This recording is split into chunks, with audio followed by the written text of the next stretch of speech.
Bom dia, nono ano, tudo certinho?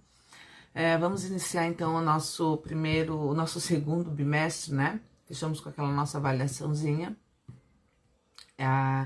Nós vamos começar agora o nosso segundo bimestre. Nós abrimos o nosso bimestre com um texto, um gênero textual chamado reportagem, né? Vocês já devem ter trabalhado isso bastante até então, e a gente também trabalhou na questão vocês também trabalharam oh meu Deus, no Fundamental 1. Esse tipo de texto recorre assim para nós, né? Ele tá no nosso dia a dia. Então, a reportagem, o que significa uma reportagem? Ele é um gênero textual não literário. Por que ele é considerado não literário? Porque ele tem que usar uma linguagem objetiva e clara para os nossos leitores. E aí, a partir desse momento, a gente costuma dizer que é não literário. Vocês vão entender melhor lá no primeiro ano o que é o texto literário e não literário, quando vocês tiverem aula de literatura comigo, tá bom? O repórter é a pessoa que está incumbida a dar essa notícia, a apresentar essa reportagem, na verdade, né? Então, querendo ou não, ele se coloca um pouco assim, o seu ponto de vista, ele escreve exatamente aquilo que ele quer escrever, né? Pode omitir alguns fatos, por exemplo. Classificação da reportagem. Acompanhe nos slides, tá? Então, a reportagem é um tipo de texto que tem o intuitivo de informar.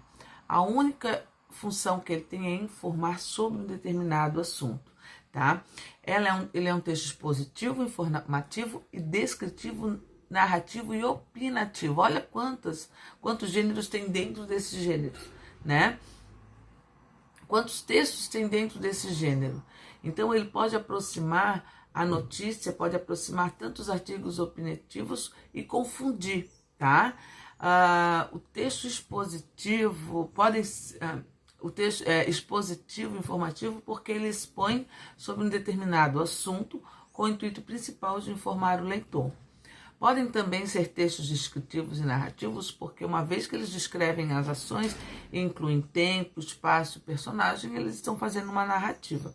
E, por fim, é um texto opinativo, ou seja, o repórter apresenta juízos de valores sobre o que está sendo decorrido.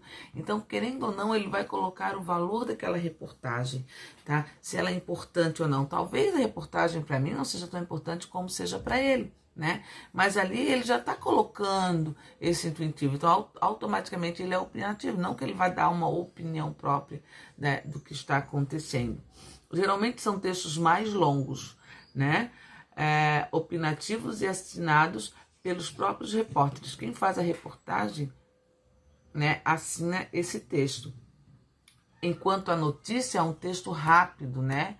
Ele só coloca... Ele é altamente pessoal, ele simplesmente dá flashes, assim, do que está acontecendo, tá? Em resumo, podemos dizer que a notícia faz parte do jornalismo informativo, enquanto as reportagens, a diferença de um e de outro, né? Enquanto as reportagens fazem parte do chamado jornalístico opinativo.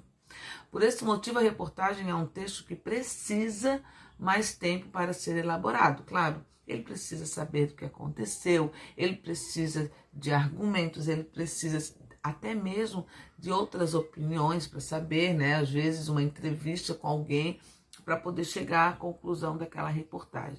Por esse motivo, a reportagem é um texto que precisa de mais tempo para ser elaborado, por onde se desenvolve um debate sobre um tema de um modo mais abrangente que a notícia, tá?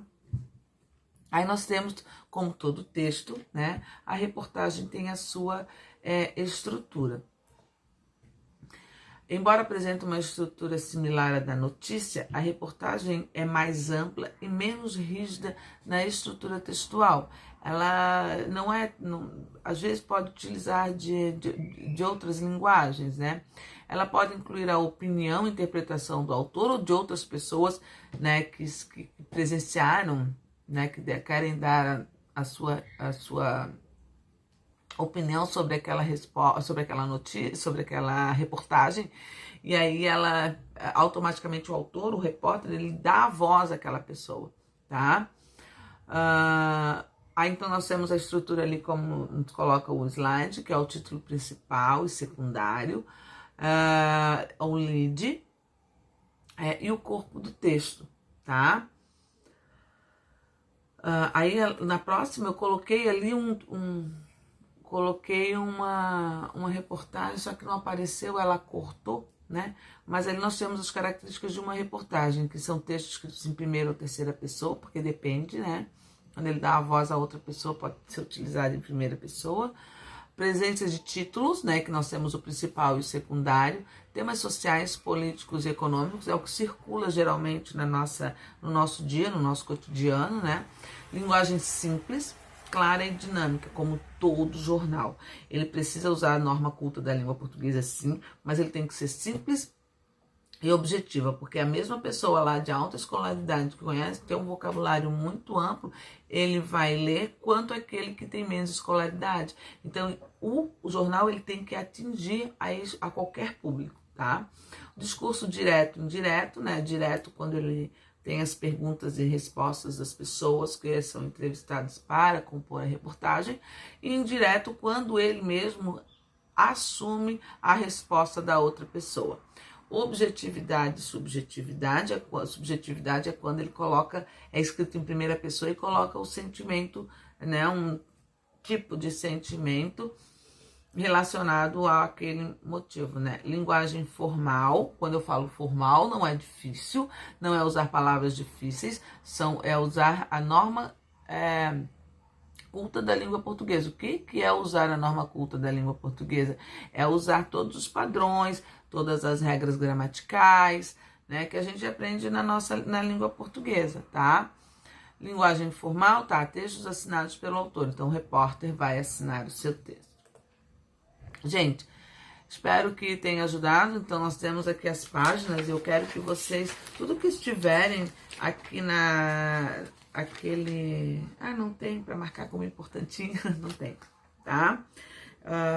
Então, eu quero que vocês façam as atividades, está descrito no último slide, no penúltimo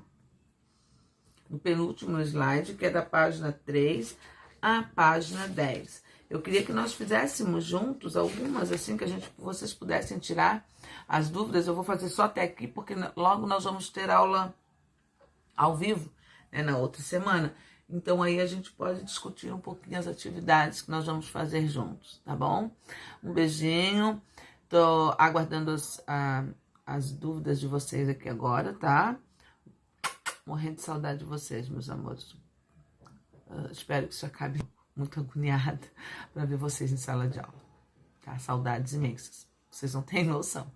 Um beijo.